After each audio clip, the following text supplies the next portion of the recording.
Programang ito ay rated SPG. Striktong patnubay at gabay ng magulang ang kailangan. Maaaring may masiselang tema, lengguwahe, karahasan, sexual, horror o droga na hindi angkop sa mga bata.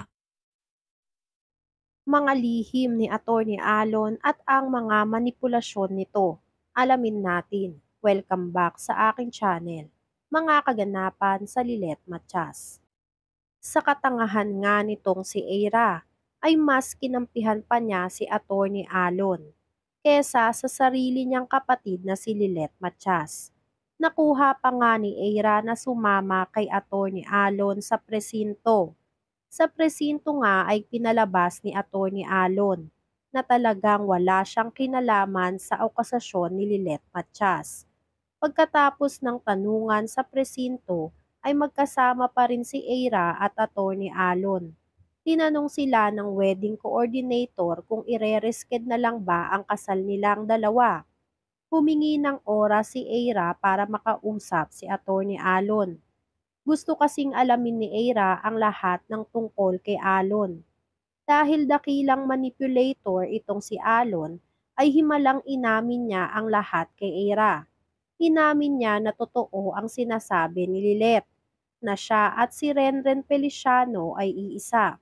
Mas lalo ngang nakakainis dahil nang tanungin ni Eira itong si Attorney Alon kung talagang mahal siya nito, ay pinalabas nga ni Attorney Alon na tunay ang pagmamahal niya para kay Eira. Dahil siya nga at hindi nag-iisip itong si Eira, ay naniwala siya ulit sa sinasabi ni Attorney Alon. Si Eira raw kasi ang dahilan kung bakit naghilom ang lahat ng sugat sa puso ni Attorney Alon. Pero dahil nga gulong-gulo at hindi malaman kung maniniwala pa ay nagtanong pa muli si Eira.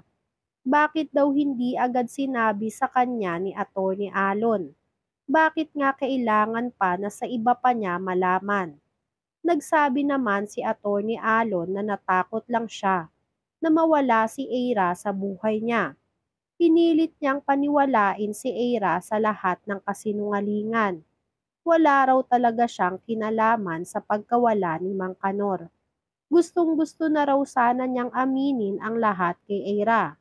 Naunahan lang daw siya ng bubwit na si Lilet. Kaya naman itong syungang si Eira ay nagsabi pa kay Attorney Alon na handa nga raw siyang gawin ang lahat para kay Alon dahil mahal na mahal niya nga raw ito. Hinding-hindi daw niya huhusgahan si Attorney Alon. Habang umuusad daw ang kaso ay mananatiling naniniwala siya.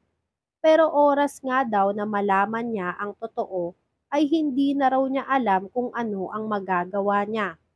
Patuloy nga na nilason ni Attorney Alon ang utak ni Eira.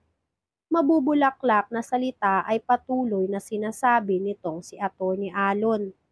Hinikayat niya si Eira na ituloy ang kasal nila. Pero bigo nga itong si Alon.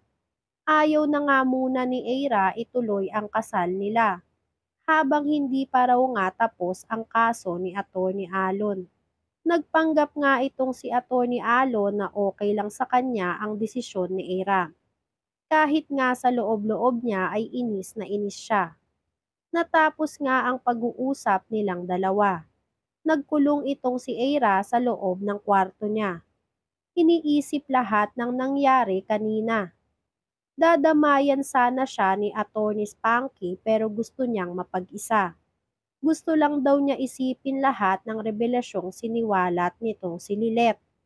Magmula nga raw sa umpisa ay naisip ni Eira lahat ng babala sa kanya ng kapatid na si Lilet.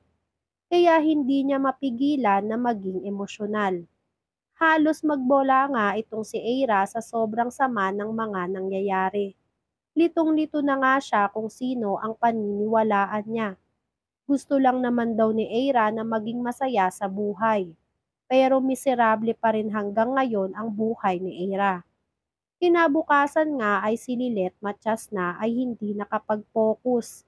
Iniisip niya pa rin nga hanggang ngayon ang tungkol sa kaso ni Attorney Renan. Paano nga raw kasi kung malulusutan nitong si Attorney Renan lahat ng paratang nila? Bilang matalinong nilalang naman si Attorney Alon Alam niya naman ang mga susunod na hakbang ni Lilet at ng mga kapulisan. Kaya inalis niya lahat agad ang Kaya inalis agad ni Attorney Alon ang mga posibleng maging ebidensya laban sa kanya, maging ang mga litrato ng mga gusto niyang paghigantihan. Nilagay niya nga itong lahat sa isang malaking bag ang mga ebidensya. Itatapon na sana ni Attorney Alon ito sa ibang lugar. Hindi niya expect nga ang pagdating ni Eira ng maaga sa bahay nila. Gulat na gulat si Attorney Alon sa pagdating ni Eira. Nakita siya ni Eira na may bitbit na isang malaking bag. Hindi napigilan ni Eira na usisain kung ano ang laman ng bag. Nadala-dala nga nito si Attorney Alon. At kung saan nga ito pupunta ay tinanong na din ni Eira. Nagpalusot si Attorney Alon kay Eira. Hindi niya ipinakita kay Eira kung ano ang laman ng bag. Mabubuking kasi siya sakali na makita ito ni Eira. Bilang magaling nga na magsinungaling ay nalusutan ulit ito ni Alon. Nailabas niya ang bag at naitapon o tabi kung saan. Tuloy-tuloy lang sa pagsisinungaling si Alon. Habang si Eira ay kinukutuban na. Ano kaya ang totoo? Dahil sa utang ni Attorney Alon ay tinawagan siya ni Patricia. Naniningil na si Patricia sa lahat ng utang ni Attorney Alon. Pati raw ang utang kay Vivian at kay Paco. Tinakot na nga siya ni Patricia na baka isang araw ay umalingasaw na lang ang bangkay ni Mang Kanor at ituro itong si Attorney Alon. Nagsabi nga si Attorney Alon kay Patricia kung tinatakot ba siya nito.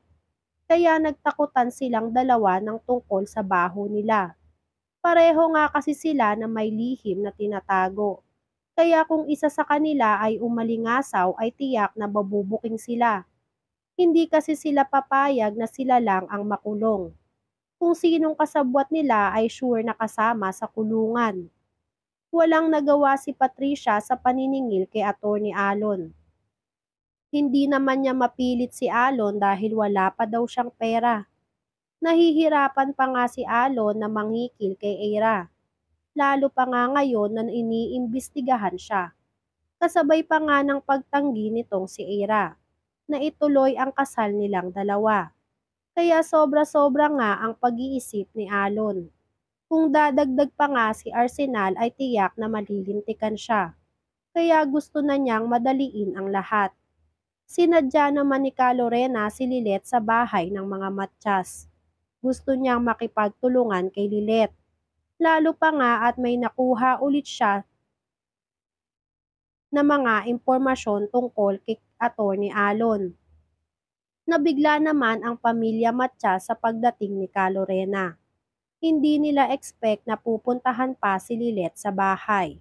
Desperada na nga si Calorena na makipagtulungan kay Lilet. Alam niyang si Lilet lang ang makakatulong sa kanya para linisin ang pangalan ni Ino. Papayag na kaya ang ating bida na si Lilet Matsyas na makipagtulungan kay Calorena? Yan nga ang mga kaganapan at mga dapat nating abangan dito sa Lilet Matsyas. Kung gusto nyo pa ng mga gantong klaseng video ay mag-subscribe at i-like itong video na to. Maraming salamat po.